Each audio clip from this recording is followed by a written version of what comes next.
Hello and welcome back to Chahal academy.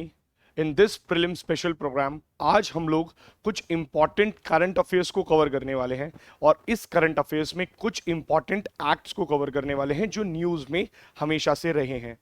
सारे acts को मैं कवर नहीं करवा पाऊंगा, बट कुछ इंपॉर्टेंट एक्ट्स जो इस बार न्यूज़ में बहुत ज़्यादा रहे हैं, लेट अस सी और वो कौन कौन से एक्ट्स हैं। आइए स्टार्ट करते हैं। सबसे पहले फॉरेस्ट एक्ट ऑफ 2006। तो ये FRA एक्ट 2006 का हमेशा न्यूज में रहता है और यूपीएससी का एक फेवरेट टॉपिक भी है, तो यहां से क्वेश्चन आने की प्रोबेबिलिटी इंक्रीज हो जाती है। चलिए स्टार्ट करते हैं सबसे पहले FRA एक्ट को समझने से। FRA एक्ट कि जो सबसे इंपॉर्टेंट पॉइंट आपसे यूपीएससी ने पास्ट ईयर में भी पूछा है कि which is the nodal agency of the FRA act, so you should know it is Ministry of Tribal Affairs. Now why it is Ministry of Tribal Affairs guys? Ministry of Tribal Affairs वो इसलिए है क्योंकि आपको देखने को मिलेगा यहां पर किसके राइट्स की बात हो रही है। ट्राइबल कम्युनिटी के राइट्स की बात हो रही है, फॉरेस्ट ड्वेलर्स की बात हो रही है। सो पर्टिकुलरली फॉरेस्ट में जो लोग रहते हैं उनके क्या राइट्स होने चाहिए, ये एक्ट वही तो बताता है। तो इसलिए मिनिस्ट्री ऑफ ट्राइबल अफेयर्स सबसे ज्यादा इंपॉर्टेंट हो जाता है। कौन से राइट्स की बात होती है तो आप जानते हैं चार प्रकार के राइट्स हैं। There are 4 types of rights. First type of right को हम बोलते हैं टाइटल राइट्स, सेकंड को बोलते हैं हम लोग यूज राइट्स, थर्ड को बोलते हैं relief and developmental rights, and the fourth and the most important type of right is forest and management rights. एक एक करके स्टार्ट करते हैं। चलिए, ये अधिकार किसको प्रोवाइड किए जाते हैं? अगर मैं आपसे पूछता हूं इन अधिकारों को किसको दिया जाता है, दो कम्युनिटीज को दिया जाता है। एक को बोला जाता है FDST, that is forest dwelling scheduled tribes. तो किन को मिलता है? पहला तो हो गया शेड्यूल्ड ट्राइब्स, तो जो व्यक्ति शेड्यूल्ड ट्राइब्स हैं उनको ये अधिकार दिया जाएगा। सेकंड कौन है? Other traditional forest dwellers that are OTFD। तो देखो दो व्यक्तियों को यहां पर दिया जाता है, एक है FDST and the another one is OTFD। इन दोनों को ये अधिकार दिए जाते हैं। Next, who is a forest dweller under the law? Under the law किसको फॉरेस्ट ड्वेलर माना जाता है? तो under the law there are 2 stages. एक व्यक्ति को 2 स्टेज से गुजरना पड़ता है। अगर वो दोनों स्टेजेस को पार कर देता है तो उस व्यक्ति को हम लोग फॉरेस्ट ड्वेलर की कैटेगरी में डाल देते हैं। तो देखिए, पहला तो है कंडीशन, सेकंड है उसे प्रूफ करना पड़ता है। तो first criteria is there are 2 conditions that a person should meet first, and second he has to prove. अब वो प्रूफ क्या करा जाएगा? देखिए किन को मिलता है, एक तो है FDST, एक है OTFD। इन दोनों को ये अधिकार मिलते हैं। तो सबसे पहले बात करते हैं फॉरेस्ट ड्वेलिंग शेड्यूल्ड ट्राइब्स। इनको ये अधिकार कब दिए जाते हैं? फॉरेस्ट ड्वेलिंग शेड्यूल्ड ट्राइब्स को अधिकार मिलते हैं कब? अगर वो वहीं पर रहता है, मतलब वो रिसाइड करता है, जंगल के अंदर ही रहना है। मतलब आप ये राइट्स को तब नहीं पा सकते हैं कि आप शेड्यूल्ड ट्राइब हैं बट आप जंगल से बाहर शहर में रहते हैं। तो अगर आप शहर में रहते हैं और जंगल में नहीं रहते हैं, if you are not staying in that particular area that is the jungle और the forest, then you will not get all these rights. You are not entitled for all these rights. Second is he should be a bona fide dependent, that is the livelihood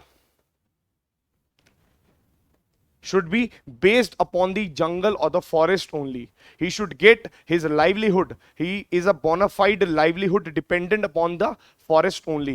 If he meets these 2 criterias, plus he has to prove, what he has to prove? That he is under section 2C of the act, he is a scheduled tribe.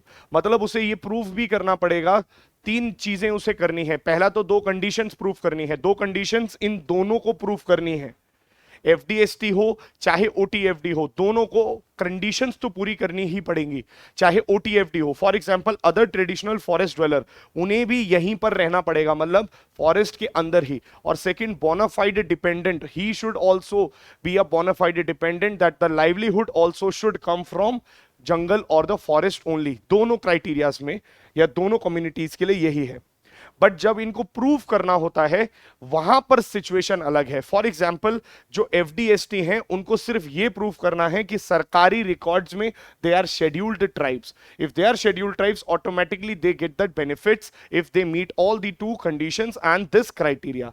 Third, if we are talking about OTFD, other traditional forest dweller, so guys यहां पर आपको एक बात याद रखनी है, OTFD के case में सेक्शन 2A क्या बोलता है? सेक्शन 2A यहां पर ये बोलता है that he has to be, जो व्यक्ति OTFD है मतलब अदर ट्रेडिशनल फॉरेस्ट ड्वेलर, तो मिनिमम नंबर ऑफ 75 ईयर्स वो वहीं पर होना चाहिए उस पे, मतलब जब वो क्लेम कर रहा है तो कम से कम 75 साल 75 years he should be residing and you know he should be a dependent upon the forest only, और at least 3 generations must be there in the jungle or the forest only.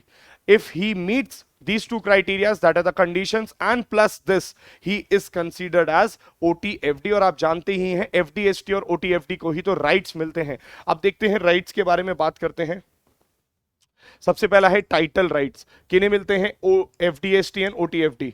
Right to ownership, देखिए right to ownership क्या बोलता है कि जंगल के अंदर या forest के अंदर जहां आप रहते हैं वो जो एरिया है उसको आप ही का ओनरशिप दे दिया जाएगा, मतलब गवर्नमेंट की प्रॉपर्टी नहीं होगी, वो आप अपनी प्रॉपर्टी मान सकते हैं, आपके पास वो ओनरशिप आ जाती है। एक्चुअल में आप जानते हैं जब national parks, wild life sanctuaries कुछ भी घोषित किया जाता है, so under the wild life protection act of 1972 you very well know all these concepts कि वहां पर प्रॉब्लम किस चीज में आती है। प्रॉब्लम इस चीज में आती है कि कोर एरियाज या बफर एरियाज जहां पर होते हैं वहां पर आप उसको इनवायलेट नहीं कर सकते हैं, राइट। तो हम लोग क्या करते हैं, ये प्रोटेक्टेड नेटवर्क्स बनाने का सबसे इंपॉर्टेंट पर्पस क्या है? ताकि ह्यूमन इंटरफेरेंस ना हो, और ह्यूमंस जो एक्चुअल में फॉरेस्ट ड्वेलर्स ही हैं उनको तो आपको ओनरशिप देनी ही पड़ेगी, क्योंकि वो फॉरेस्ट के ही रिसोर्सेज को इस्तेमाल करते हैं, उनका लाइवलीहुड भी वहीं पर है, वो रहते भी वहीं पर हैं और कई वर्षों से वो वहीं पर रहते हैं। तो अगर आपने उनको बाहर निकाल दिया तो कम्युनिटी तो खराब होगी ही होगी और फॉरेस्ट का ध्यान रखने के लिए भी कोई ही नहीं होगा। सो हेंस उनको राइट टू ओनरशिप मिलती है कहां पर? उन ही प्रोटेक्टेड एरियाज के नेटवर्क में। So what I am trying to say, for example सरकार, government has declared, who can declare, for example national parks or wildlife sanctuaries can be declared by both central government as well as state government। so state government, मान लीजिए general case में state government करती है, तो state government ने notification से जब इस एरिया को नेशनल पार्क बोला, so they will also see what this particular area belongs to a particular tribal community and they will get right to ownership under the FRA Act। okay, this act empowers them, this is very important point. अच्छा, कितना maximum आपको एक community को, एक individual को, एक community को land दिया जा सकता है? That is maximum of the 4 hectares.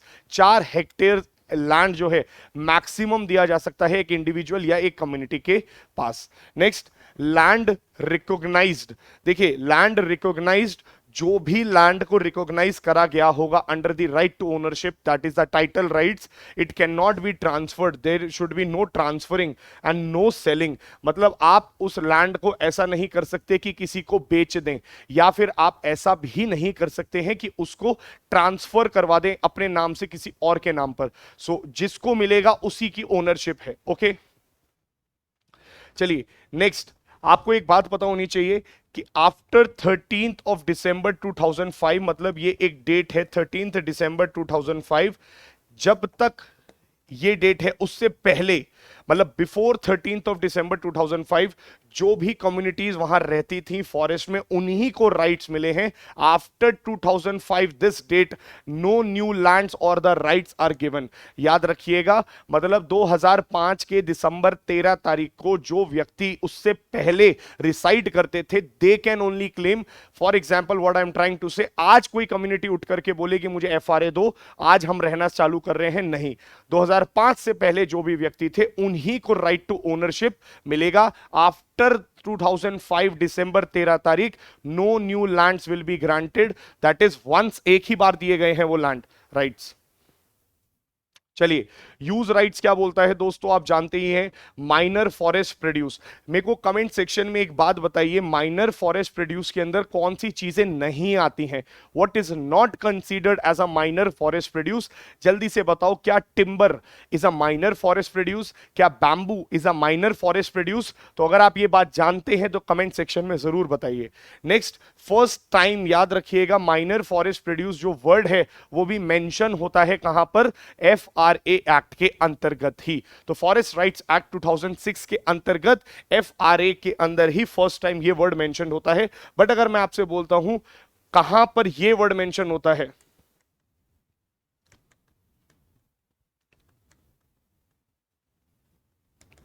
Other forest produce, तो if I ask you other forest produce, ये वर्ड कहां पर मेंशन होता है, तो दोस्तों ये वर्ड मेंशन होता है इंडियन फॉरेस्ट एक्ट ऑफ 1927। तो याद रखना दोनों में बहुत फर्क है। IFA 1927 में ये वर्ड मेंशन्ड है, माइनर फॉरेस्ट प्रोड्यूस तो 2006 के एक्ट में ही मौजूद है। चलिए जल्दी से एक बार बात कर लेते हैं MSP और MFP, ये भी काफी ज्यादा न्यूज में था। तो याद रखना मिनिस्ट्री ऑफ ट्राइबल अफेयर्स का एक प्राइसिंग सेल होता है जो MSP डिसाइड करता है किसका, MFP का, मतलब माइनर फॉरेस्ट प्रोड्यूस का। तो भारत सरकार माइनर फॉरेस्ट प्रोड्यूस पर भी मिनिमम सपोर्ट प्राइसेस देता है, but that is being decided by the pricing cell of the ministry of tribal affairs. It is revised once in every 3 years, हर 3 साल में इसको रिवाइज करा जाता है। स्टेट्स कैन फिक्स MSP, देखो जो सेंटर ने बताया वो तो है ही है, स्टेट्स भी अपने MSP को रिवाइज कर सकते हैं, मतलब जो सेंटर ने डायरेक्शंस दी हैं उसको भी रख सकते हैं, या फिर they can also choose another thing, that is another thing is जो सेंटर ने बोला है। फॉर एग्जांपल सेंटर ने बोला है 100 रुपए MSP होना चाहिए, किसका, फॉर एग्जांपल गम का, gum is a minor forest produce. तो स्टेट्स कैन डू इट कि मान लीजिए कर्नाटक सरकार है तो कर्नाटक सरकार कह सकती है कि मैं 110 देना चाहता हूं, किसको, MSP ट्राइबल कम्युनिटीज को। सो ये जो 10% होगा it has to be borne by the states only. याद रखिएगा वो 10% कम या ज्यादा कर सकते हैं, दे कैन डिक्रीज 10% प्लस और माइनस, कहां से, जो सेंटर ने प्राइस दिया है। तो सेंटर के प्राइस को 10 या ऊपर नीचे आप कर सकते हैं, मतलब 90 भी कर सकते हैं या फिर 110 भी कर सकते हैं।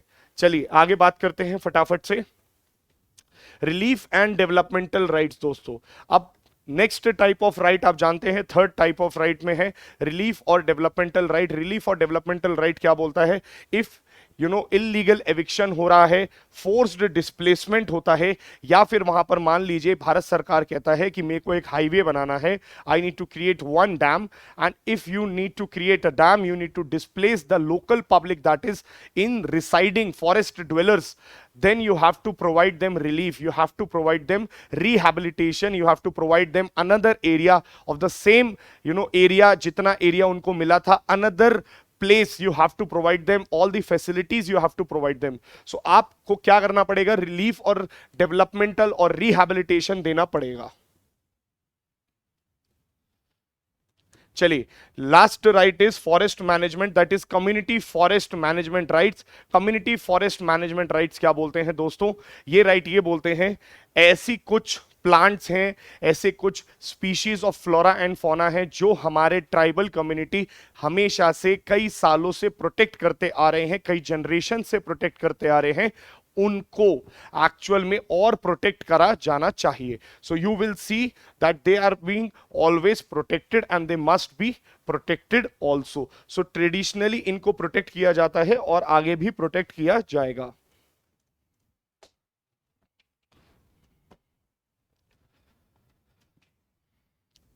सो यहां पर क्या बोला जा रहा है, इस एक्ट के अंदर यह बोला जा रहा है कि सरकार इनसे वो अधिकार नहीं छीनेगा। आप ऐसा समझ लीजिए देयर इज वन ट्री जिसको बहुत ज्यादा इंपॉर्टेंस दी जाती है, पूजा जाता है ट्राइबल कम्युनिटीज के द्वारा। सो सरकार उनको वो राइट आगे भी प्रोवाइड करेगी कि आप ही इनको कंजर्व करें, आप ही इनको प्रोटेक्ट करें। So those right management rights will be also with the forest dwellers. चलिए अब यहां से एक प्रोसीजर समझ लो। सबसे पहले who is the deciding authority, या इनिशिएट कौन करेगा, ग्राम सभा। क्योंकि देखो ग्राम सभा दैट अथॉरिटी जो एक्चुअल में डील करेगी किसके साथ, ग्रास लेवल पर होती है, ग्रास रूट लेवल पर, या फिर विलेज लेवल पर जो असेंबली होती है, village assembly will initiate this entire procedure. Okay guys, तो वो इनिशिएट करेगा, वो बताएगा सबसे पहले किसके राइट्स कितने हैं। अच्छा, ये राइट्स बताने के बाद जब रेजोल्यूशन पास होगा तो it will B screened and approved by the sub division पे, तालुका लेवल पे।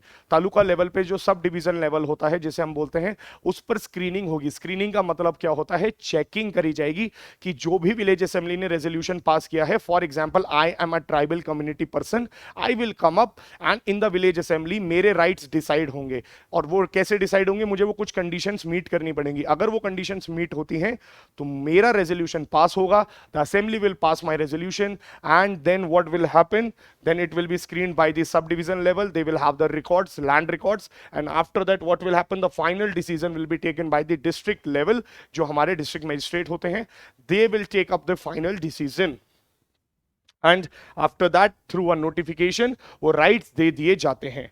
चलिए, इसमें एक और कंसेप्ट आता है critical wild life habitat, that is CWH।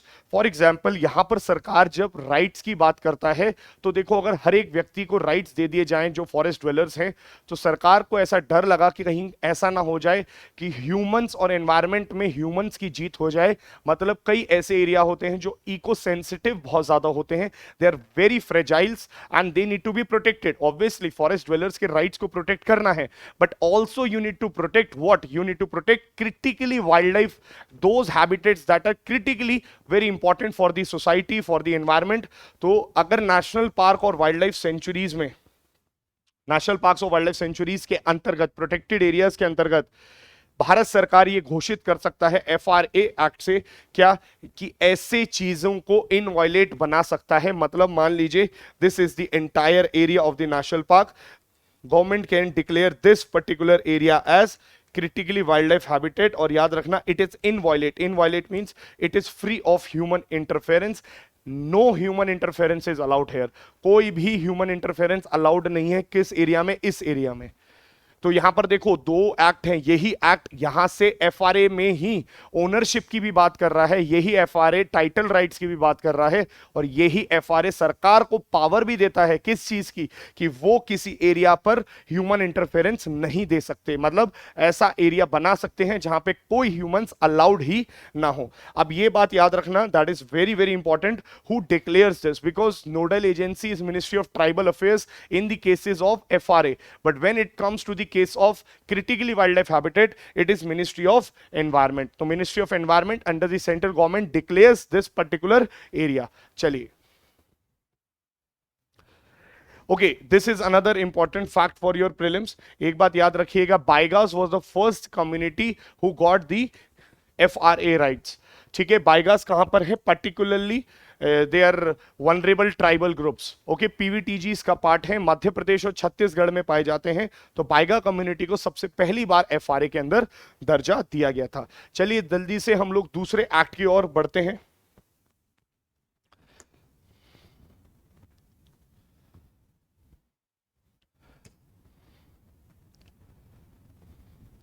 और अब मुझे आपको कराना है IFA एक्ट, ये भी बहुत ज्यादा न्यूज में रहा है। सो जल्दी से बात करते हैं। देखिए, इंडियन फॉरेस्ट एक्ट ऑफ 1927, चलिए इस पे बात करते हैं। Indian forest act of 1927, first point देखिए फटाफट से, it was largely based on previous Indian forest act implemented under the act. तो देखो, एक प्रीवियस फॉरेन एक्ट्स रहे हैं, फॉरेस्ट एक्ट्स रहे हैं, जैसे प्रीवियस फॉरेस्ट एक्ट रहा था 1878 का। तो 1878 का जो एक्ट है या उससे पहले के भी एक्ट्स हैं, उसी पर ये टोटल एंटायरली बेस्ड है। नेक्स्ट बात आपसे करी जाए, देखिए क्या करता है ये, legal framework for the protection of forest and duty leviable on timber. याद रखिएगा, टिम्बर पर ड्यूटीज लिवाइबल मतलब टिम्बर, पेड़ काटने पर जो ड्यूटीज को लगाया जाता है वो भी इसी एक्ट से लगाया जाता है। Plus it provides the legal framework, legal framework मतलब पूरा का पूरा लॉ के अंदर फ्रेमवर्क दे रखा है for the protection of the forest. First point, it defines the procedure to be followed for declaring an area to be, very very important। इस act से आप क्या क्या डिक्लेयर करते हो, कौन कौन से एरियाज को डिक्लेयर कर सकते हो। देखिए, इस एक्ट से आप क्या क्या डिक्लेयर कर रहे हैं। First is your reserve forest, second is your protected forest, and third is your village forest. Very important, reserve forest, protected forest, village forest. Okay guys, चलिए आगे बढ़ते हैं जल्दी से।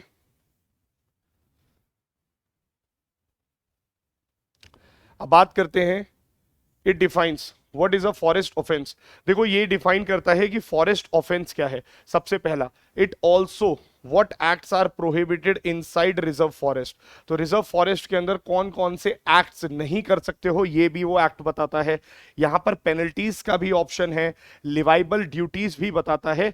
तो याद रखना, if UPSC creates a question और बोलता है आईएफए एक्ट के अंदर देयर आर नो पेनल्टीज, नहीं पेनल्टीज दे रखी हैं। यहां पर यह भी बता रखा है कौन कौन से एक्ट्स को आप नहीं कर सकते हैं। चलिए सबसे पहले बात करते हैं रिजर्व फॉरेस्ट की। देखिए रिजर्व फॉरेस्ट कैसे क्रिएट होता है, स्टेट गवर्नमेंट, सबसे इंपॉर्टेंट है यहाँ पे word state government, it is not central government, याद रखिएगा, नॉट सेंट्रल गवर्नमेंट। तो देखो फर्क है दोनों बातों में, स्टेट और centre, because UPSC will create this as a central government constitute, and this is very important, any area, याद रखना किसी भी एरिया के फॉरेस्ट को, लैंड को या वेस्ट लैंड को एज अ रिजर्व्ड फॉरेस्ट, किसी भी एरिया के रिजर्व्ड फॉरेस्ट अगर आपको बनाना है, रिजर्व फॉरेस्ट के क्राइटेरिया में कोई भी लैंड हो सकता है, वेस्ट लैंड भी हो सकता है, उस पर आप रिजर्व फॉरेस्ट क्रिएट कर सकते हो। और इसके लिए करना क्या पड़ेगा, देखिए पूरा का पूरा प्रोसीजर क्या बताता है। State government shall issue notification in official gazette. देखिए सबसे पहले ऑफिशियल गैजेट में क्या करेंगे, नोटिफिकेशन इशू होगा। Then what will happen, then they will declare that it has been decided to constitute such land as reserved forest। तो उस official gazette में क्या बताया जाएगा कि हम इस एरिया को डिक्लेयर करने वाले हैं as a reserved forest. Then what will happen guys, then they will appoint,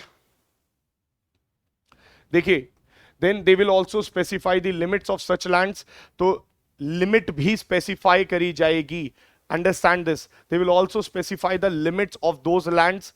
appoint करा जाएगा by them a forest settlement officer, एक फॉरेस्ट सेटलमेंट ऑफिसर अपॉइंट करा जाएगा जो कि एक्चुअल में डिक्लेयर करेगा या फिर सबके राइट्स को चेक करेगा। देखिए एफआरए के अंदर आपने राइट्स की बात करी है, और किसी एरिया को रिजर्व्ड फॉरेस्ट अगर आप घोषित कर रहे हो तो उस एरिया से पहले वहां पर जो लोग हैं, फॉरेस्ट ड्वेलर्स हैं, उनके क्लेम्स को तो सुन लो, वो लोग क्या बोलते हैं। तो उसके लिए फॉरेस्ट सेटलमेंट ऑफिसर आता है, he has the power of a civil court, that is it is a quasi judicial body, that he is also a part of executive and also a part of judicial. तो दोनों कर सकता है। Appointment कौन करता है forest settlement officer का, state government. State government appoint करती है, किस चीज के लिए करती है, देखिए यहां पर आप जानते हैं किस चीज के लिए करा जा रहा है, to inquire into the and determine the existence, nature and extent of any rights, कोई भी राइट्स। और कौन से राइट्स की बात हो रही है यहाँ पे, फॉरेस्ट राइट्स की। At least to exist in favour of any person, तो कोई भी व्यक्ति अगर ये बोलता है मेरे राइट्स वहां पर मौजूद हैं, सो ये फॉरेस्ट सेटलमेंट ऑफिसर उसकी बात को सुनेगा और फिर उनके इंक्वायरी पे क्लेम्स को सुनेगा।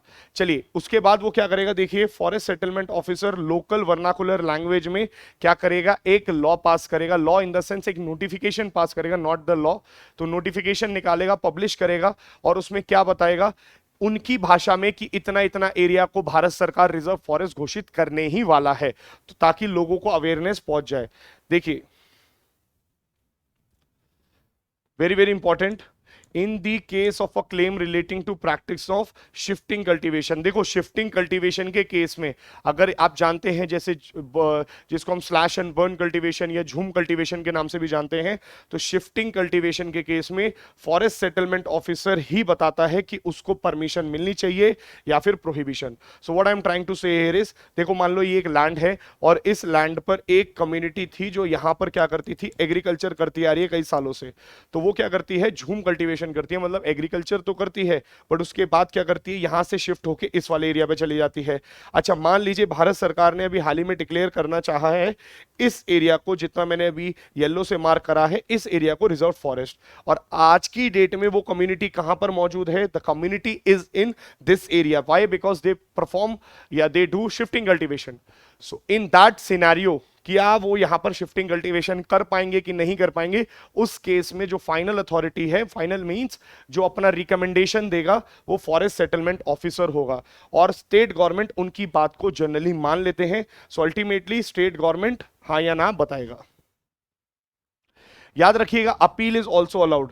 देखो इनके लिए अपील अलाउड है। अपील कहां पर अलाउड है? फॉर एग्जाम्पल जो फॉरेस्ट सेटलमेंट ऑफिसर ने कोई भी बात बोल दी है, मैं बोलता हूं फॉरेस्ट सेटलमेंट ऑफिसर ने बोला कि shifting cultivation is not allowed, for example, in that case scenario, can you appeal? Yes, you can appeal. There are two criteria. First is officer of revenue department of rank not lower than that of a collector, मतलब collector से नीचे वाली rank पर अगर कोई नहीं है व्यक्ति या जो व्यक्ति होंगे, this is the particular officer of revenue department not lower than that of a collector, मतलब कलेक्टर से नीचे वाली रैंक नहीं, उससे ऊपर की ही रैंक या उतनी ही वो व्यक्ति के पास अपील की जा सकती है।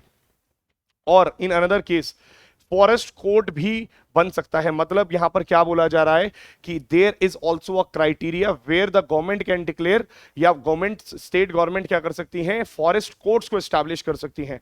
तो जिस स्टेट में फॉरेस्ट कोर्ट अवेलेबल होगा उधर तो आप फॉरेस्ट कोर्ट में ही जाओगे। वहां पर कितने लोग होते हैं? 3 पर्सन होते हैं that are appointed by the state government. So there are 3 persons, those are appointed by the state government. और अगर वो नहीं मौजूद है तो then appeal lies with the officer of the revenue department. चलिए उसके बाद देखो finally what will happen. Obviously finally after disposing of all the claim, सब कुछ खत्म होने के बाद, सबकी बातें सुनने के बाद, इंक्वायरी होने के बाद, अगेंस्ट स्टेट गवर्नमेंट क्या करेगी? एक नोटिफिकेशन डालेगी and then they will declare. देखो पहला नोटिफिकेशन था कि हम डिक्लेयर करने वाले हैं, अब क्या बोला है कि ये एरिया को हमने डिक्लेयर कर दिया है एज अ रिजर्व्ड फॉरेस्ट। अब मैं आपसे बात करता हूं what is a reserved forest. तो देखो रिजर्व्ड फॉरेस्ट में एक चीज याद रखना, everything is prohibited unless permitted. Very very important line I am telling you, everything prohibited unless permitted, मतलब सब कुछ यहां पर ना है अगर कुछ हाँ ना बोला जाए तो। So unless and until there is no permission then everything is not allowed। So इसका मतलब human interference यहाँ पर allowed नहीं होगी। So if human interference is not allowed what will happen दोस्तों? Then there will be any problems। तो problems किसके साथ आती है? अगेन जो वहां पर फॉरेस्ट ड्वेलर्स होते हैं, तो देन या वहां पर जो है ना गांव के आसपास के लोग हैं उनके साथ प्रॉब्लम्स आएगी। तो then government also has one another concept known as village forest. देखो ये भी कौन डिक्लेयर करता है? State government. It may assign to any village community the rights of governments to or over land which has been constituted as a reserve forest. बहुत important है ये point, आपको समझना है।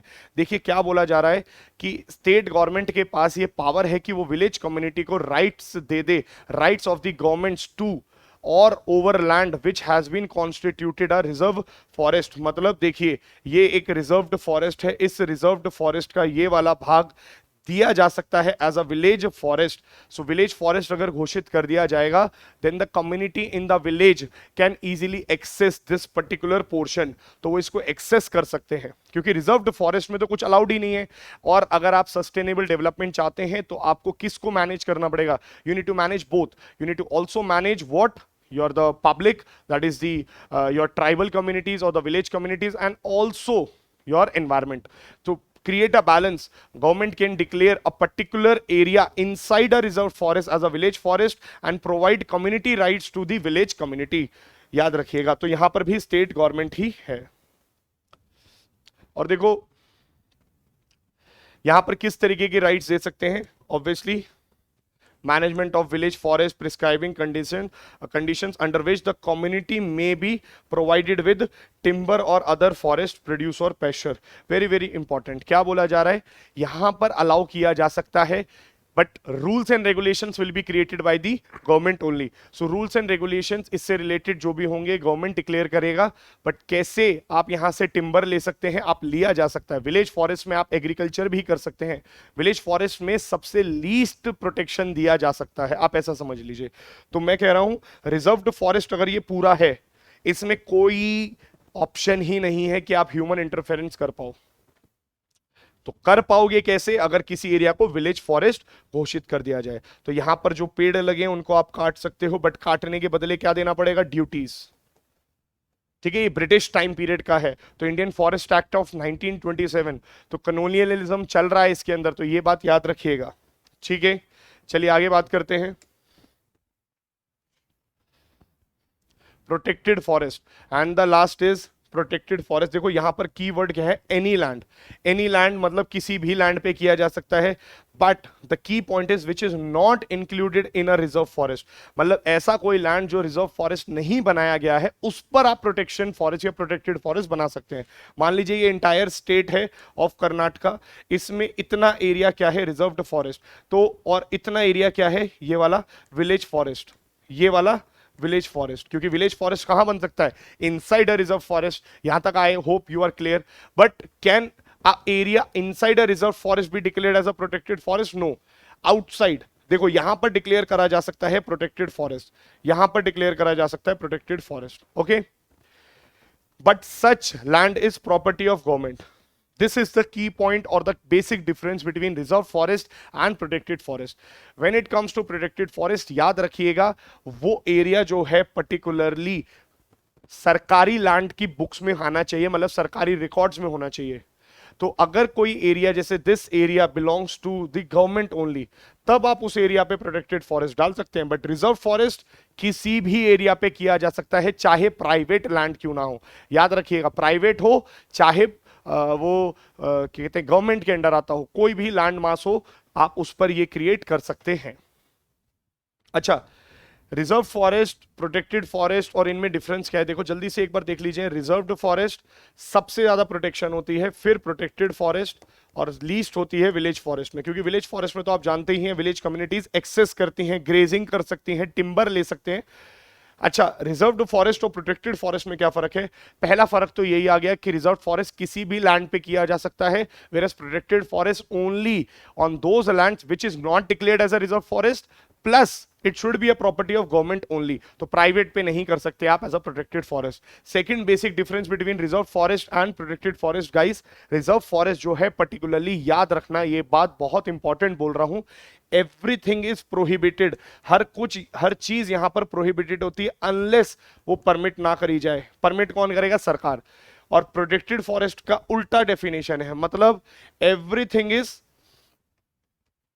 Permitted except prohibited by government.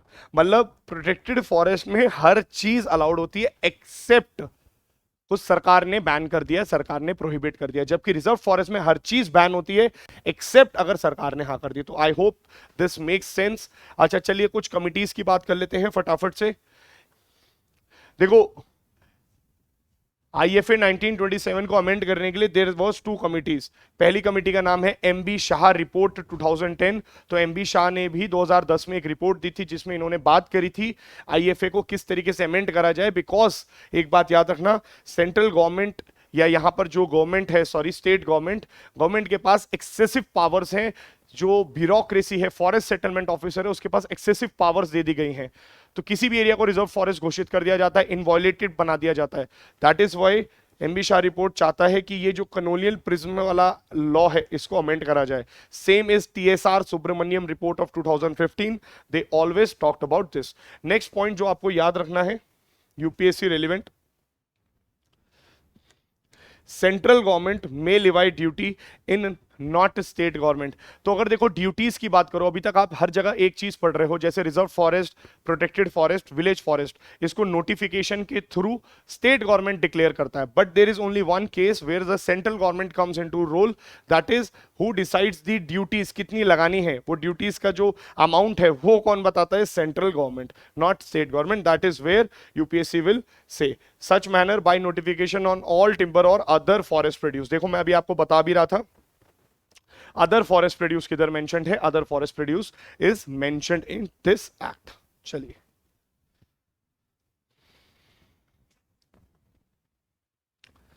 दोस्तों जल्दी से हम लोग एक और एक्ट करते हैं और उसके बाद हम लोगों को आरबीआई एक्ट ऑफ 1934 भी कवर करना है आज।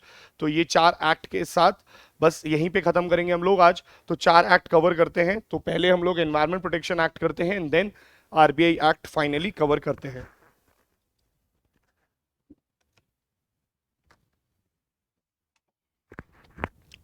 चलिए, environment protection act of 1986। See, it is one of the most comprehensive legislation with pretext to protection and improvement of environment. मतलब जब बात करी जाती है प्रोटेक्शन और इंप्रूवमेंट एनवायरमेंट की, तो उसमें सबसे इंपॉर्टेंट एक्ट ये बन जाता है। नेक्स्ट पॉइंट जो आपको पता होना चाहिए, 1986 एक्ट। देखिए 1986 का जो एक्ट है,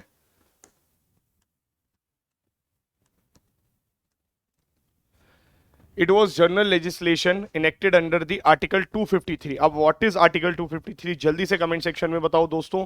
आर्टिकल 253 आई होप आप जानते होंगे कि इंटरनेशनल कन्वेंशंस, ट्रीटीज या फिर किसी भी बात को जो इंटरनेशनली बोल के आए हैं हमारी सेंट्रल गवर्नमेंट, उसको लागू कराने के लिए भारत सरकार एक लॉ क्रिएट कर सकता है। So that is article 253। It provides the power to the parliament, not state government, to make any law whole or for the part of territory for implementing any treaty, agreement or convention with any country or countries, any decision made at any international arena। तो international area पर अगर मोदी जी जाते हैं बाहर और कोई एक बोल के आ गए हैं, प्रॉमिस करके आ गए हैं, इंटरनेशनल ट्रीटी को लागू करवाना है भारत के अंदर, तो उसके लिए आपको क्या चीज की जरूरत है? आर्टिकल 253 एम्पावर करता है कि पार्लियामेंट लॉ बना सकता है भारत के लिए या पूरी की पूरी भारत की टेरिटरी के लिए या किसी स्टेट के लिए। Next, definitions. इस एक्ट के अंदर किन चीजों की डेफिनेशन मौजूद है? देखो एनवायरनमेंट बता रखा है। सबसे पहले एनवायरनमेंट क्या होता है? हमारे चारों तरफ जो भी चीजें हैं, चाहे वो लिविंग है चाहे वो नॉन लिविंग है, उसी को हम लोग एनवायरनमेंट कहते हैं। तो जिन भी चीजों से हम लोग सराउंडेड हैं वो एनवायरनमेंट है। तो देखो यही बात तो उन्होंने बोली है, water, air and land and interrelationship, that is human beings, living creatures, microorganisms, हर एक चीज एनवायरनमेंट का पार्ट है। आ जाइए, एक्ट के अनुसार पोल्यूटेंट क्या है? एक्ट के अनुसार पोल्यूटेंट है सॉलिड, लिक्विड और गैशियस, किसी भी फॉर्म में हो सकता है pollutant as per the environment protection act of 1986। चलिए अब बात करते हैं इसकी कि as per the law, as per this act handling किसे कहते हैं? जहां पे ना हर बार आप देखेंगे, अभी मैं आपको प्रोविजंस दिखाऊंगा एनवायरमेंट प्रोटेक्शन एक्ट ऑफ 1986 के, तो उसके अंदर एक वर्ड लिखा है हैंडलिंग ऑफ द पोल्यूटेंट्स या हैंडलिंग ऑफ रिसोर्सेज। अब हैंडलिंग का मतलब क्या है? हैंडलिंग की क्राइटेरिया देखिए कितना वाइड है। मैन्युफैक्चर भी कवर है, प्रोसेसिंग भी कवर है, treatment is also covered, packaging, storaging, transportation, use, collection, destruction, everything is being covered from your environment protection act of 1986। चलिए बात करते हैं ऑब्जेक्टिव्स की, जल्दी से बात करते हैं ऑब्जेक्टिव्स। देखिए, to implement decisions made at United Nations conference on human environment, जिसको हम लोग किस नाम से जानते हैं? Stockholm conference. तो देखो स्टॉकहोम कॉन्फ्रेंस में भारत गया था 1972। तो 1972 में स्टॉकहोम कॉन्फ्रेंस हुई थी और उस स्टॉकहोम कॉन्फ्रेंस में क्या बात बोली गई थी? There is only one earth, we need to protect it. See देखिए उसकी थीम थी ओनली वन अर्थ। तो इस अर्थ को बचाने के लिए 1972 में पहली बार ये बात आती है। देखिए स्टॉकहोम प्लस 50, अभी हाल ही में एक रिपोर्ट थी जो रिलीज हुई है, बिकॉज 50 ईयर्स कंप्लीट हो चुके हैं 2022 में। जून 5 और जून 6 को 1972 में ये मीटिंग हुई थी, that is why earth day is celebrated. Next, United Nations environment programme is the result of the conference. मैं पहले भी आपको बता चुका हूं that the result of the conference was United Nations environment programme. चलिए सेकंड पॉइंट देखिए किस चीज के लिए आया है? To enact general laws on areas of environment protection which were left uncovered. This is very very important.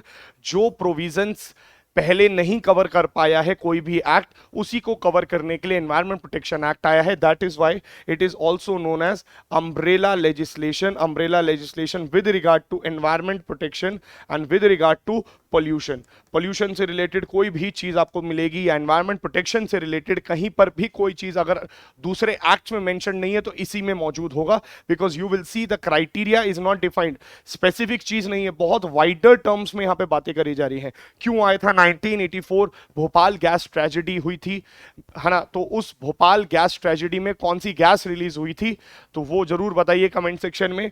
और देखिए जब ये बात बोली जा रही है कि यहां पर पर्टिकुलरली उन एरियाज पर लॉ बनाने के लिए लाया जा रहा है, तो देखा गया 1984 में जब भोपाल गैस ट्रेजेडी हुई तो हम लोग इतने ज्यादा एक्टिव नहीं थे, हमारे पास लेजिस्लेशंस नहीं थे जिससे हम कोई पर्टिकुलर एनफोर्समेंट ला पाए पोल्यूशन से related, because it was also a pollutant, it was kind of radiological pollution. तो हमारे पास तो प्रोविजन ही नहीं थे, इसलिए ही ये एक्ट बनाया गया है। बात करते हैं, देखिए क्या क्या प्रोविजंस हैं। coordinate activity of various regulatory agencies under the existing laws to provide for creation of an authority or authorities for environment protection। तो याद रखना यहां से authorities और अथॉरिटी भी क्रिएट करी जा सकती है टू प्रोवाइड फॉर पनिशमेंट्स। तो यहां पर पनिशमेंट्स भी मौजूद हैं इस एक्ट के अंतर्गत। चलिए अब आगे बढ़ते हैं, प्रोविजंस पढ़ते हैं। सबसे पहले देखो, सबसे पहला प्रोविजन पढ़िए, सेंट्रल गवर्नमेंट के पास पावर है यहाँ पे हर एक्ट के अंदर। देखो ये सेंट्रल गवर्नमेंट का एक्ट है, central government has the power to take all measures for protecting and improving quality of environment. मतलब क्वालिटी के लिए अगर हम बात करते हैं तो पोल्यूशन अगर हो रहा है उससे रिलेटेड हर चीज यहां पर मौजूद है।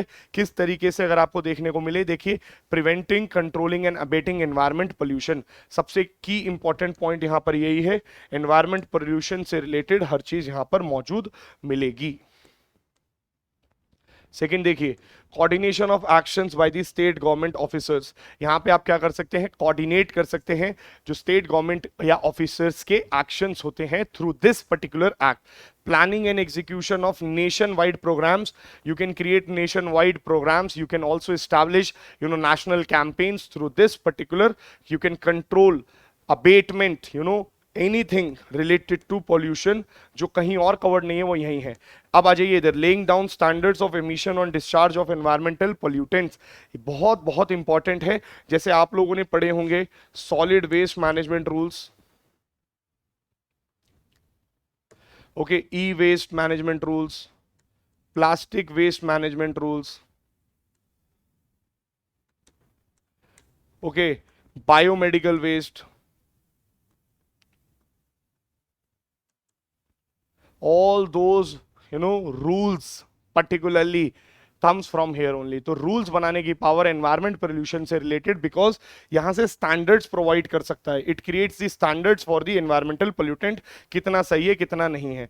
नेक्स्ट देखो, restriction of areas in which an industry operation or provisions on class of industries shall not be carried out। बहुत बहुत इंपॉर्टेंट है ये पॉइंट। क्या बोला जा रहा है, the environment protection act empowers the central government where they can create a particular area जहां पर इंडस्ट्रीज नहीं लगेंगी या लगेंगी तो रेगुलेशन के साथ लगेंगी। तो याद करिए कोस्टल रेगुलेशन जोन्स आपने पढ़े हैं, और इन्हीं कोस्टल रेगुलेशन जोन्स में आप जानते हैं there is also a concept known as no development zone. तो ये नो डेवलपमेंट जोन जो है पर्टिकुलरली कितना एरिया है अंडर द अमेंडमेंट, तो वो सारी चीजें यूपीएससी आपसे पूछ सकता है। तो वो कहां से आई है, पावर्स यहां से आई है। बट इफ यूपीएससी सेज कि कोस्टल रेगुलेशन रूल्स या जो जोन्स का कंसेप्ट है वो यहां से आया है, कहना हाँ यहां से आया है। बट अगर वो ये बोलता है कि वर्ड मेंशन्ड है कोस्टल रेगुलेशन जोन, यहां पर देखो कहीं पर भी एक्ट में वर्ड तो मेंशन्ड ही नहीं है, तो इसका मतलब words are not mentioned, but these rules empower कहां से होते हैं, यहीं से निकलते हैं। ना सॉलिड वेस्ट मैनेजमेंट है, ना बायो हजार्ड है, कुछ भी नहीं है, एम्पावर करता है सेंट्रल गवर्नमेंट, बना सकता है इस एक्ट से। अच्छा, इसी एक्ट से इकोलॉजिकल सेंसिटिव जोन्स या इकोलॉजिकल फ्रेजाइल एरियाज भी बनाए गए हैं। तो इकोलॉजिकल फ्रेजाइल एरियाज हो चाहे इकोलॉजिकली सेंसिटिव जोन्स हो, आप जानते हैं नेशनल पार्क्स या वाइल्ड लाइफ सेंचुरी, मतलब वाइल्ड लाइफ जो प्रोटेक्टेड एरियाज है उसके मिनिमम अभी सुप्रीम कोर्ट का तो वर्डिक्ट आ चुका है कि जरूरी नहीं है कि हर जगह से 1 किलोमीटर ही हो, it will be case to case basis, आप जानते हैं करंट अफेयर्स में रहा है।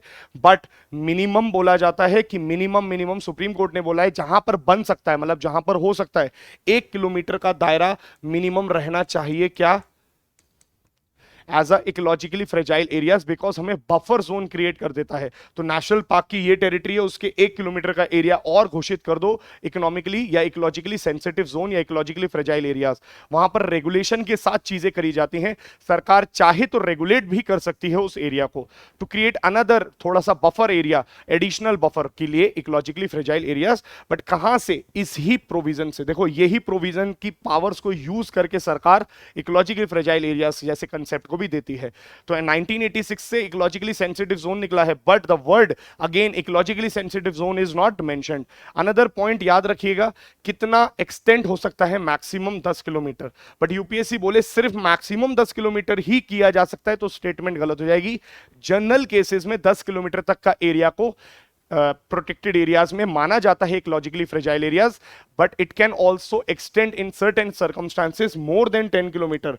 तो ज्यादा भी हो सकता है, कोई ऐसा हार्ड एंड फास्ट रूल नहीं है। जनरली 10 किलोमीटर होता है, मिनिमम 1 किलोमीटर है, हर जगह में है गलत। सुप्रीम कोर्ट ने अभी वर्डिक्ट दे दिया है, तो हर जगह तो नहीं हो सकता 1 किलोमीटर। तो सुप्रीम कोर्ट ने कहा है केस टू केस बेसिस पे डिसाइड किया जाएगा।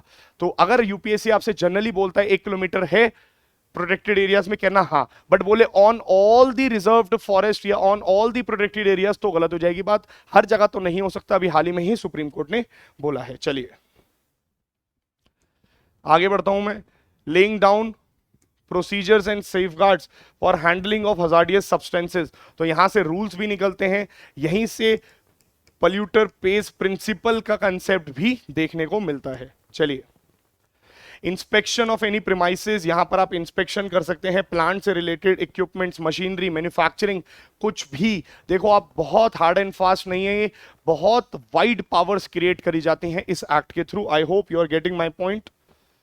एस्टेब्लिशमेंट और recognition of environmental laboratories and institutes, तो एनवायरमेंटल इंस्टीट्यूट्स हों या चाहे लैब्स हों, उसको रिकॉग्निशन भी इस एक्ट से पावर्स दी जा सकती हैं या एस्टैब्लिशमेंट भी करी जा सकती हैं।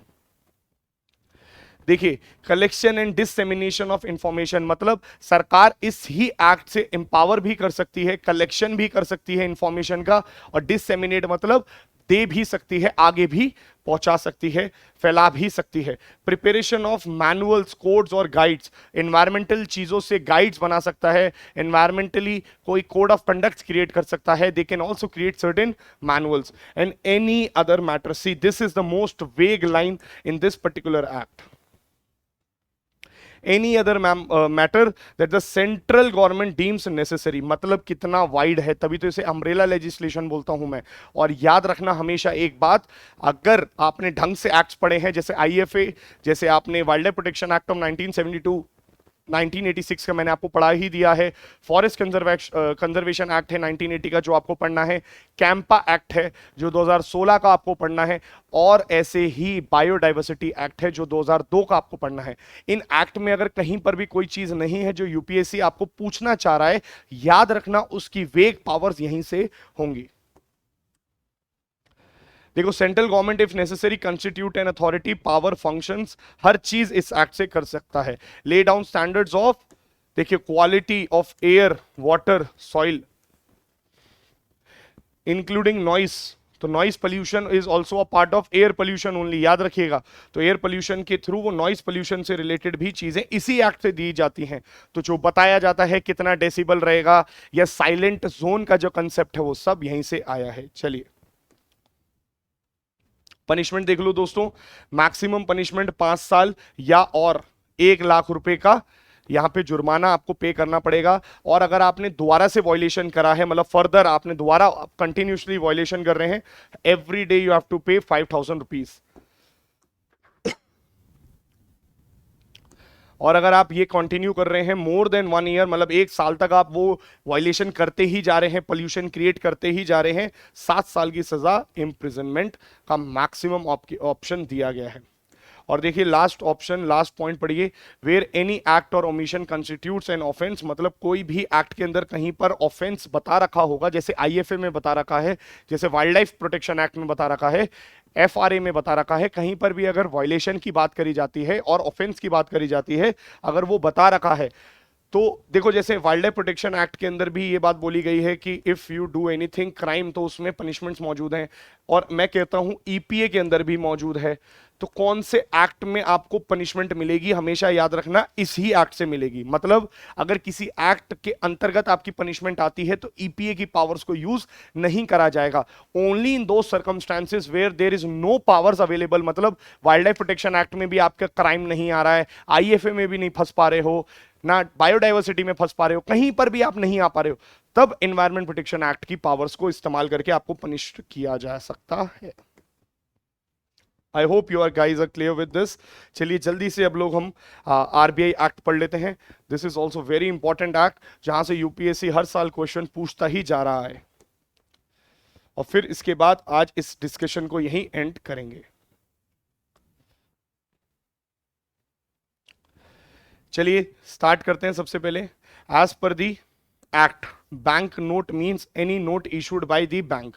देखो मैं सब कुछ पूरा एक्ट आपको पढ़ करके बता रहा हूं, उससे रिलेटेड मैंने नोट्स बनाए हैं, तो आरबीआई एक्ट से रिलेटेड जो भी चीजें होनी चाहिए वो यहां पर जरूर आपको मिल जाएंगी। So what they are saying, as per the act bank note का मतलब क्या होता है, any note issued by the bank और द आरबीआई फिजिकली और डिजिटली। तो देखो डिजिटली भी हो सकता है, बोलेगा यूपीएससी सिर्फ फिजिकल नोट्स को नोट्स बोलते हैं, नहीं, you know plastic money, you know electronic money, so there are types of monies, so digital money is also a part of where RBI has the power to issue digital money, और यहीं से एक concept निकला है CBDC, central bank digital currency. चलिए आगे बढ़ते हैं।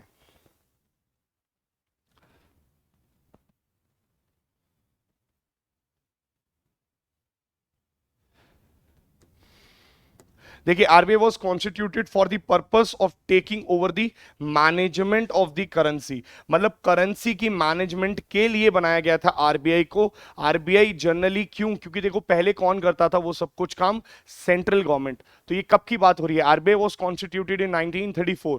तो हम लोग बात कब की कर रहे हैं, हम लोग बात उस समय की कर रहे हैं जब ब्रिटिशर्स थे। तो एक्चुअल में 1934 से पहले सारी करेंसी को मैनेज करते थे सेंट्रल गवर्नमेंट ओनली।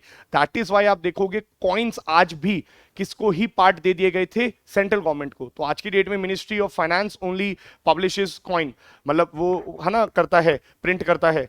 तो अगर मैं बोलता हूं आपको कि वो कॉइन्स या 1 रुपए का नोट जो प्रिंट करते हैं वो पावर्स क्यों दी गई थी, वो चलती आ रही थी, सेंट्रल गवर्नमेंट ही करता आ रहा था। बट यंग हिल्टन कमिटी की रिकमेंडेशंस पे आरबीआई का गठन हुआ था।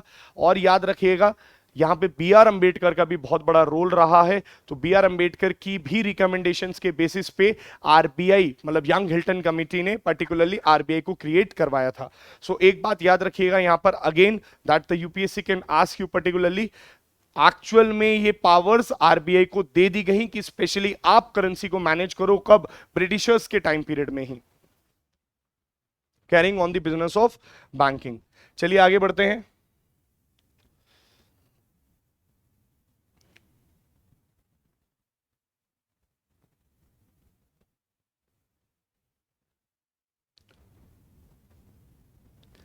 Next point, capital of the bank.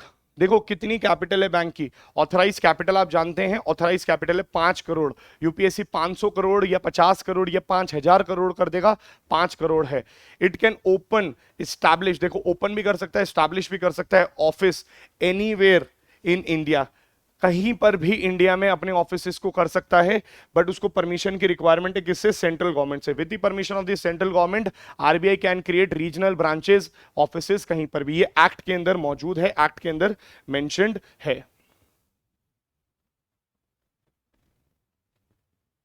Very very important, section 7 of the RBI act, very very important, याद रखिएगा। It is the central government from time to time, मतलब समय समय पर, can give directions to the bank as it may after consultation with the governor.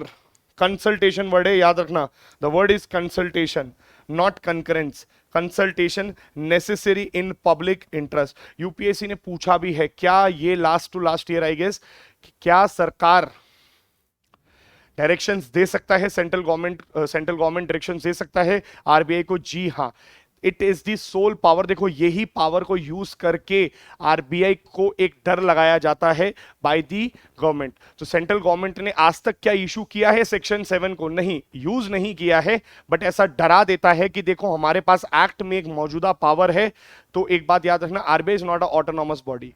RBI का जो governor है उनको अपॉइंट करने की पावर सेंट्रल गवर्नमेंट के पास है। आरबीआई में आप अब देखोगे cabinet committee on economic affairs, sorry cabinet committee on appointments, I am sorry, cabinet committee on appointments ही तो अपॉइंट करती है किसको, आरबीआई के गवर्नर को, अपने डिस्क्रिशनरी पावर पे। तो it is not a autonomous body, खुद से काम नहीं करती है, इंडिपेंडेंट एजेंसी नहीं है ना, इलेक्शन कमीशन टाइप नहीं है। ये किसकी डायरेक्शन पे काम करते हैं? सरकार के। और सरकार के पास एक बहुत ही वेग पावर है, बहुत ही ऐसी पावर है जिसमें क्या बोला जा रहा है, पब्लिक इंटरेस्ट के नाम पर, मतलब अगर सेंट्रल गवर्नमेंट चाहता है पब्लिक इंटरेस्ट के नाम पर गवर्नर्स के कंसल्टेशन के साथ, इट इज नॉट कंकरेंस, मतलब अगर वो मना भी करते हैं तो कोई फर्क नहीं पड़ता, जो सेंट्रल गवर्नमेंट बोलेगा ही has to follow that under section 7 central government has the power to issue notifications, to create anything, मतलब डायरेक्शंस देने की पावर है। तो इसका मतलब यह है आरबीआई किसके कहने पे चलाएगा? आरबीआई किसके कहने पे चलेगा? Central government. तो सेंट्रल गवर्नमेंट अगर अपने कोई बात मनवानी चाहती है तो सेक्शन 7 को इस्तेमाल कर सकती है, और समय समय पर इसकी धमकियां भी दी गई हैं, तो याद रखिएगा। चलिए,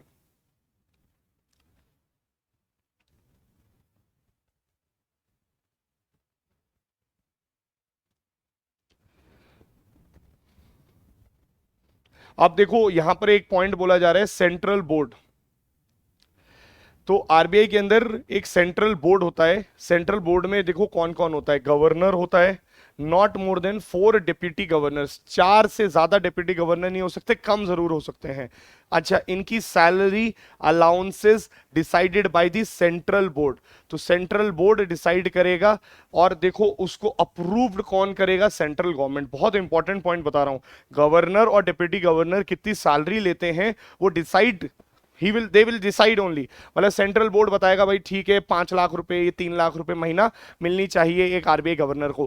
फाइनली अप्रूव कौन करेगा? Central government. तो हेंस यहां से एक बात पता चलती है कि इनका अपॉइंटमेंट भी कौन करता है? Central government. Salary allowances everything fixes by the central government only.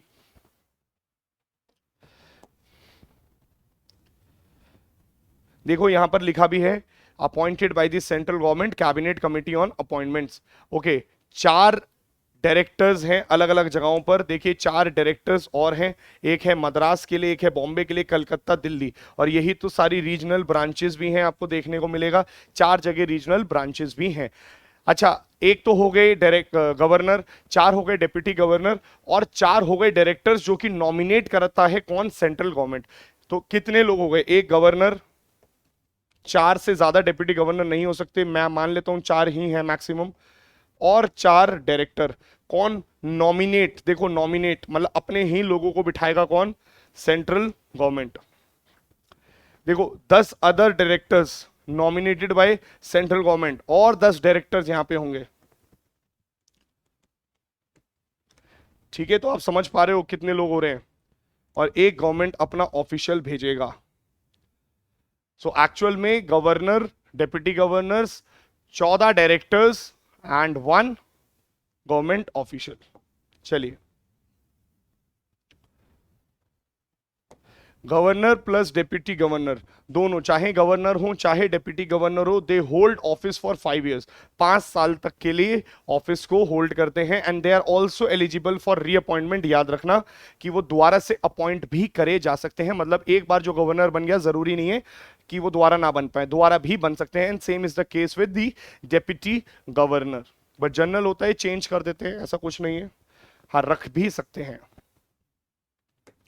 Director जो नॉमिनेटेड होते हैं वो मैक्सिमम कितने टाइम पीरियड के लिए रहते हैं? 4 साल के लिए। This is very important. देखो यहां पर अभी आपने सेंट्रल बोर्ड में देखा ना, गवर्नर्स और डिप्टी गवर्नर्स हैं वो 5 साल के लिए हैं, और डायरेक्टर नॉमिनेटेड 4 साल के लिए हैं, but they are also eligible for reappointment. Central government में remove from office the governor, deputy governor और एनी डायरेक्टर, मेंबर और लोकल बोर्ड। देखो यहीं से पावर आ जाती है, मतलब अपॉइंट करने की भी पावर है और निकालने की भी पावर किसके पास है? सेंट्रल गवर्नमेंट के पास। तो सेंट्रल गवर्नमेंट जनरली निकालता नहीं है, but they create certain kind of situations where the governor itself gives the resignation. याद रखिएगा, बट पावर्स हैं, एक्ट में मौजूद है, बस ये याद रखना।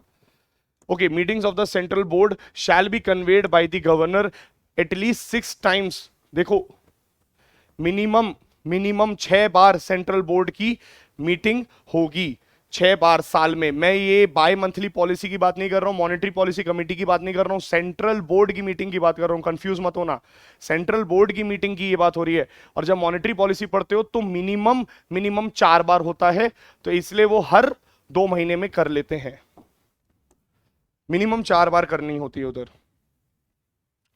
देखो business RBI can do accepting of money on deposit without interest, बिना इंटरेस्ट के, from and collection of money for central government, state government, local authorities.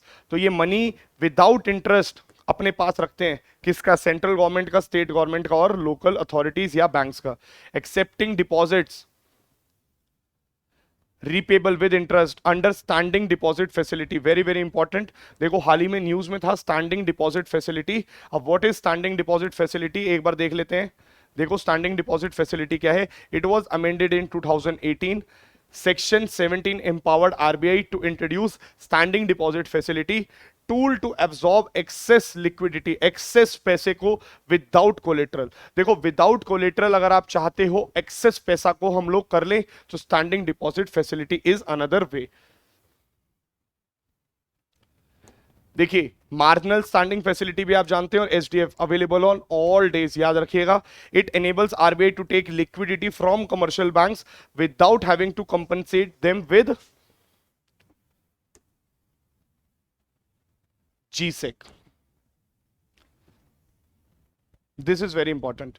तो देखो यहां पर क्या करा जा रहा है। For example there is central bank, central bank मान लीजिए अपना आरबीआई, और ये हो गया एक आईसीआईसीआई। तो यहां पर आईसीआईसीआई के पास कई सारा पैसा पड़ा है, मतलब there are lot of funds available यहां पर। तो फंड्स अवेलेबल हैं तो फंड्स वो यहां पर अपना डिपॉजिट करवा सकता है। बट डिपॉजिट के बदले क्या सेंट्रल बैंक को कोई जीसेक इशू करने की जरूरत है? नहीं, कोई G-sec, without issuing G-sec funds यहां पर वापस एक्सेस लिक्विडिटी को एब्सॉर्ब कर सकता है। यही तो स्टैंडिंग डिपॉजिट फैसिलिटी है।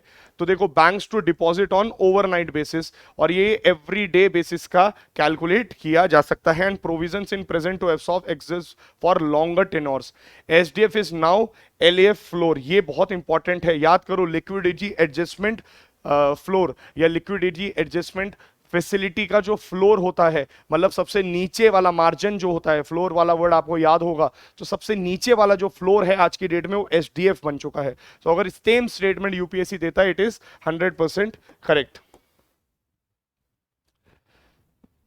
नेक्स्ट देखिए सेक्शन 24 क्या बोलता है। सेक्शन 24 बोलता है यहां पर bank note shall be denominated, कौन कौन से, देखो ₹2, क्योंकि ₹1 कौन बनाता है आप जानते हैं, फाइनेंस मिनिस्ट्री। ₹2, ₹5, ₹10, और मैक्सिमम आप देख सकते हैं ₹10,000 तक का नोट क्रिएट करने की पावर देता है कौन? ऑब्वियस सी बात है बैंक के अंदर ये मेंशन्ड है। अब आप बोलेंगे यार सर एक बात बताइए, ₹2,000 का नोट कैसे आ गया? देखो ऑब्वियस सी बात है, एनीथिंग जो सेंट्रल गवर्नमेंट बोले वो यहां पर क्रिएट करा जा सकता है। तो चाहे ₹1000 हो, इस ₹1000 को ₹2000 क्रिएट कर दिया गया क्योंकि सेंट्रल गवर्नमेंट ने अमेंडमेंट कर दिया। तो आरबीआई भी चाहे तो अमेंड कर सकता है, चेंज कर सकता है, इसे ₹2000 बना सकता है, कोई भी नोट को पब्लिश कर सकता है। बट जनरली मैं आपको बता रहा हूं जो एक्ट में मेंशन्ड है, ₹10,000 तक मैक्सिमम नोट क्रिएट करने की पावर रखता है आज की डेट में, और उससे भी ज्यादा कर सकता है अगर अमेंडमेंट आ जाए तो। Not exceeding 10,000 note. तो याद रखना 10,000 से ऊपर नहीं बना सकता। आज अमेंडमेंट लाके तो चेंज ही कर दो, आप ये प्रोविजन ही हटा दो। चलिए सेंट्रल गवर्नमेंट में on recommendation of central board direct non issue of discontinuous of issue of bank notes. तो यार देखो डीमोनेटाइजेशन इस सेक्शन को इस्तेमाल करके किया गया था। क्या बोला जा रहा है? Central government on recommendation of central board. अब देखो यहां पर अगेन क्या है? रिकमेंडेशन है भाई, रिकमेंडेशन। तो ये डायरेक्शंस दे सकता है, किस चीज के डायरेक्शंस दे सकता है? कि एक नोट्स को डिसकंटिन्यू कर दो। तो जो हुआ था 2016 में 500 और 1000 के नोट वो यहीं से इस्तेमाल करे थे, याद रखना सेंट्रल गवर्नमेंट ने। तो मोदी जी ने यही प्रिंसिपल को इस्तेमाल किया गया था। चलिए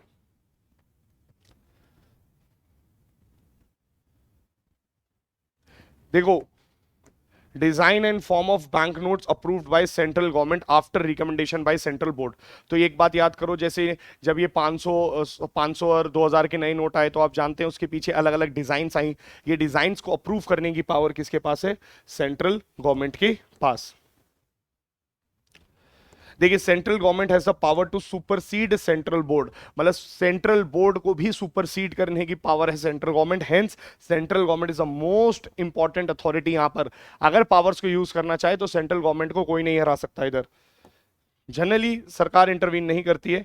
अच्छा देखिए मिनिमम रिजर्व रिक्वायरमेंट, आप जानते हैं कुछ पैसा form of gold minimum reserve requirement के रूप में आरबीआई को मेंटेन करना पड़ता है। कितना है वो? 200 करोड़। 200 करोड़ मिनिमम है। 115 करोड़ किस में रखना पड़ता है उसे? किस फॉर्म में? गोल्ड कॉइन्स या गोल्ड बिलियंस। मतलब गोल्ड के फॉर्म में 115 करोड़ रखना पड़ता है और 200 करोड़ तक पैसा मेंटेन करके रखना पड़ता है। चलिए फटाफट से करते हैं। सेक्शन 42 देखिए, सेक्शन 42 क्या बोलता है? Every bank included in second schedule. देखो याद करो, आप जानते होंगे एक चीज पढ़ते हैं शेड्यूल्ड कमर्शियल बैंक्स, तो ये शेड्यूल्ड कमर्शियल बैंक्स की पावर कहां से मिलती है? इस सेक्शन से, second schedule of RBI act में मौजूद होते हैं। It maintains an average daily balance the amount of which shall not be less than such percent of the total NDTL. तो देखो शेड्यूल कमर्शियल बैंक्स के पास ये पावर्स रखवाई गई हैं। If banks are unable to maintain CRR, तो याद करो ये ऊपर वाला प्रोविजन किस चीज का है? CRR, cash reserve ratio. RBI के पास कैश के फॉर्म में कुछ मेंटेन करके रखना पड़ता है कमर्शियल बैंक को। चलिए, it is the penal interest rate भी लगाया जा सकता है, यहीं से पावर्स मिलती हैं इस एक्ट से। तो ये बस मैं आपको बताना चाहता हूं कि ये एक्ट बहुत इंपॉर्टेंट बन जाता है। देखिए, central government in consultation with the bank, कौन? Central government determines the inflation target in terms of CPI once in every 5 years। याद रखना, अभी 2021 से 2026 तक का काम हो चुका है। मतलब जो आप पढ़ते हो ना कि ये 4 ± 2%, ये चेंज हो सकता है। कौन चेंज कर सकता है? Central government. आरबीआई की एडवाइस पर कर सकता है, बट चेंज कर सकता है। तो हर 5 साल में ये टारगेट को रिवाइज करा जाता है। 2021 में इस टारगेट को वापस से सेम रखा गया था। 2021 क्यों? क्योंकि 2016 में कौन आए थे? Monetary policy committee on the recommendations of Urjit Patel committee. You very well know, Urjit Patel committee की रिकमेंडेशंस पे 2016 में आया 5, 21 और 21 से फिर 26 तक अब हम लोगों ने सेम ही टारगेट को मेंटेन करा गया है। और इन्फ्लेशन हम किस पर नापते हैं? सीपीआई, कंज्यूमर प्राइस इंडेक्स पर, जानते हैं आप। देखो मॉनेटरी पॉलिसी कमेटी में कौन कौन है? सेंट्रल गवर्नमेंट बाय नोटिफिकेशन, एक गवर्नर जो चेयरपर्सन रहेंगे, डिप्टी गवर्नर जो एक्स ऑफिशियो होंगे, one officer of bank to be nominated by central governor, central government. 3% central government. तो देखो एक ऑफिसर बैंक का नॉमिनेट करा जाएगा सेंट्रल बोर्ड के द्वारा, और सेंट्रल गवर्नमेंट की एक कमिटी बैठेगी, ये पूरी की पूरी, जिसमें कैबिनेट सेक्रेटरी होंगे, गवर्नमेंट ऑफ आरबीआई होंगे, secretary of department of economic affairs होंगे। ये 3% को अपॉइंट करेंगे यहां पर। तो टोटल कितने मेंबर्स हो गए एमपीसी में? 6। 3 किसके हो गए? आरबीआई के। कौन कौन से? देखो, एक तो गवर्नर, डिप्टी गवर्नर और एक बैंक का मेंबर जो सेंट्रल बोर्ड अपॉइंट करेगा। और 3 मेंबर्स कहां से हो गए?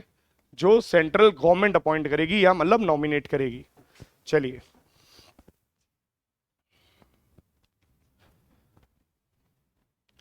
देखिए यहां पर क्या बोला जा रहा है? Monetary policy shall determine the policy rate. बहुत इंपॉर्टेंट है। अगर आपसे बोला जाए किस पॉलिसी रेट को मॉनेटरी पॉलिसी कमिटी करता है, it is only repo rate. What is policy rate here? Repo rate. As per the act policy rate सिर्फ रेपो रेट को ही बोला जाता है। ठीक है, तो रेपो रेट चेंज कर सकता है कौन? ये monetary policy committee. Next is decision of MPC, obviously binding on RBI. Very very important, याद रखना। यूपीएससी बोलेगा decision of MPC is not binding on RBI. नहीं, ये बाइंडिंग होता है। जो भी एमपीसी डिसीजन बोलता है, it is binding. 3 member by government. तो देखो जो सरकार ने 3 लोगों को चूज किया है ना, 3 गवर्नमेंट के, सेंट्रल गवर्नमेंट के जो नॉमिनेटेड हैं, वो 4 साल तक रह सकते हैं, and they are not eligible for reappointment.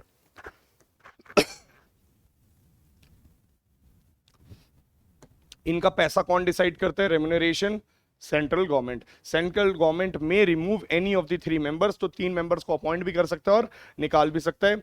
MPC must meet at least 4 times in a year. मैं आपको बता रहा था मिनिमम 4 बार मिलना पड़ता है, इसलिए ये बाय मंथली मिलते हैं। यूपीएससी बोलेगा बाय मंथली, क्योंकि हम लोग हर बार पढ़ते हैं कि monetary policy committees at every 2 months, but जरूरी नहीं है, उन्हें साल में 4 बार मिलना जरूरी है। ठीक है, और स्पेशल सेशन कभी भी कर सकते हैं, याद रखिएगा।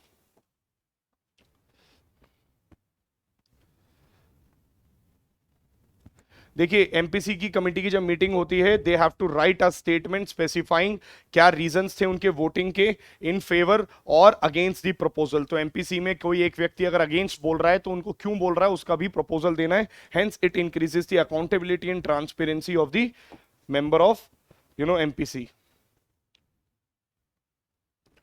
देखो ये बहुत इंपॉर्टेंट है, मॉनेटरी पॉलिसी रिपोर्ट पब्लिश करता है कौन, RBI, once in every 6 months. UPSC बोलेगा कौन करता है monetary policy report, RBI. And it provides the source of inflation. Bharat में सोर्स ऑफ इन्फ्लेशन कहां से है, फोरकास्ट कहां से है। याद रखिएगा मॉनेटरी पॉलिसी कमिटी अगर कंसेक्यूटिव 3 क्वार्टर्स मतलब अगर 9 महीने तक इन्फ्लेशन टारगेट को मीट नहीं कर पाती है, मतलब 4 ± 2% तक मेंटेन नहीं कर पाती है, then what will happen, then another point is कि आरबीआई ये बोलता है कि आपको, या सेंट्रल गवर्नमेंट ये इतना बोलता है मॉनेटरी पॉलिसी कमेटी को कि आपको जवाबदेही है। You have to provide the reasons in writing.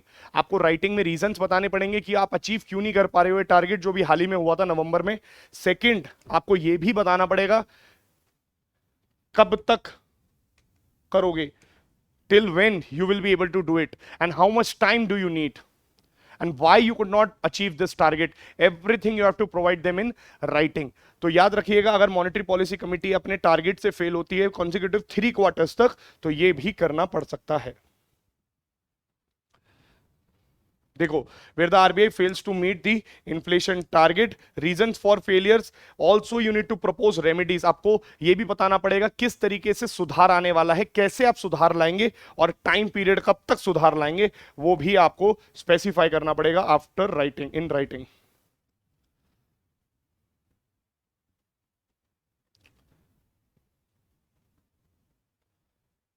एक कुछ एक्स्ट्रा पॉइंट्स देख लीजिए जल्दी से।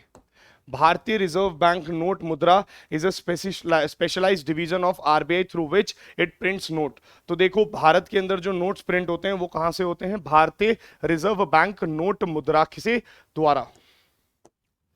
नेक्स्ट देखिए यहां पर करेंसी चेस्ट कहां पर है भारत की, नासिक में है, देवस में है ना, मैसूर में है और सल्बोनी में है। तो नासिक महाराष्ट्र, देवस मध्य प्रदेश, मैसूर कर्नाटका, सल्बोनी वेस्ट बंगाल। देखिए security printing minting corporation of India, ये भी है नासिक देवास में। तो ये भी नोट्स को प्रिंट करती है security printing minting corporation of India. तो दोनों मिलकर के ये काम करते हैं भारत में। ओके, भारत कब आरबीआई के अंदर जो पर्टिकुलरली, बिकॉज हम लोग बोलते हैं कि जो आज का भारतीय रिजर्व बैंक ऑफ इंडिया है ये एक समय ब्रिटिश टाइम पीरियड में था, तो नेशनलाइज कब हुआ है रिजर्व बैंक ऑफ इंडिया, क्योंकि यूपीएससी ने एक बार पूछा था एसबीआई कब नेशनलाइज हुआ है ना, इस तरीके से सवाल पूछ सकता है। तो RBI was nationalised on 1 January 1949। RBI is also a member bank of Asian clearing union. याद रखना एशियन क्लियरिंग यूनियन का भी मेंबर है आरबीआई। देखिए एशियन क्लियरिंग यूनियन क्या है, एशियन क्लियरिंग यूनियन 1974 में आया, initiative of United Nations economic and social commission, मतलब यूनेस्को का है। Okay, this is a initiative. तो अगर यूपीएससी आपसे इससे पूछ ले, और India is a member. RBI is also a member of alliance for financial inclusion, ये भी एक इंपॉर्टेंट पॉइंट है। Alliance for financial inclusion AIFI का भी पार्ट है, 2008 में आया और इसका हेडक्वार्टर्स है कुआलालंपुर, मलेशिया। देखिए आरबीआई की रिटेल डायरेक्ट स्कीम इस बार न्यूज में थी। रिटेल डायरेक्ट स्कीम क्या है, retail investor to invest directly into G-SEC। याद रखिएगा आज की डेट में हम लोग भी डायरेक्टली G-SEC में इन्वेस्ट कर सकते हैं। किस प्लेटफॉर्म से, ऑब्वियसली कि ई कुबेर प्लेटफॉर्म। तो ई कुबेर प्लेटफॉर्म पर जाकर के हम लोग, मतलब पहले क्या था, सिर्फ प्राइमरी जो प्राइमरी लेंडर्स होते हैं, या फिर जिनको हम लोग बोलते हैं जो बड़ी बड़ी ऑर्गेनाइजेशंस हैं, या फिर जिनको हम लोग बोलते हैं primary cooperatives particularly, so they used to particularly actually come and perform into the G-SEC market। तो आप जानते हैं मनी मार्केट और कैपिटल मार्केट। मनी मार्केट में भी आप जानते हैं कि भाई there is primary and secondary. तो प्राइमरी मार्केट में अलाउड नहीं था पहले रिटेलर्स डायरेक्टली इन्वॉल्व हो सके। आज की डेट में मैं और आप ई कुबेर प्लेटफॉर्म पर जा सकते हैं, डायरेक्टली खरीद सकते हैं गवर्नमेंट सिक्योरिटीज को। पहले भी हम खरीद सकते थे बट सेकेंडरी मार्केट में, मतलब पहले डायरेक्टली हम लोग नहीं खरीद सकते थे फर्स्ट हैंड, और हमें खरीदना पड़ता था सेकेंडरी मार्केट में जहां पर खरीद बेच होती है। आज हम प्राइमरी मार्केट से डायरेक्टली खरीद सकते हैं ई कुबेर के प्लेटफॉर्म से। तो आप जानते हैं कि कई कई बड़े जैसे LIC है ना, कई सारी बड़ी ऑर्गेनाइजेशंस हैं, वो उनके पास ज्यादा पैसा होता है, वो खरीदते थे प्राइमरी से और वो सिर्फ सेकेंडरी में आके बेचते थे। आज हम लोग खरीद सकते हैं, डायरेक्टली खरीद बेच कर सकते हैं।